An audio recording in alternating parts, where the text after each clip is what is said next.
Wine মিল মানে বাতাসে চলে, এটা আমরা সবাই জানি, কিন্তু জানি কি এর মধ্যে এমন কিছু রহস্য লুকিয়ে আছে যা জানলে চমকে উঠবেন। চলো জেনে নিই এই ওয়াইন মিলের কিছু অজানা তথ্য।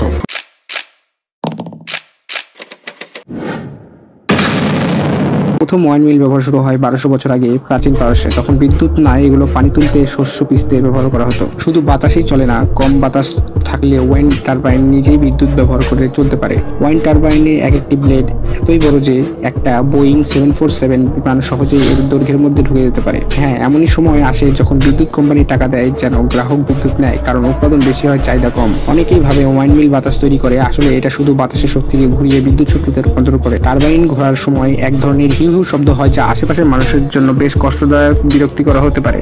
প্রতি বছর হাজার হাজার পাখি এই ব্লেডে থাকতে মারা যায়, তাই এইটাকে আরও ইকো ফ্রেন্ডলি ডিজাইনের দিকে বিজ্ঞানীরা নিয়ে যাচ্ছে। তুমি কি এর জন্য আগে কোনো তথ্য জানতে? কমেন্টে জানাও। আর এমনই অজানা ফ্যাক্ট পেতে চ্যানেলটি সাবস্ক্রাইব করো।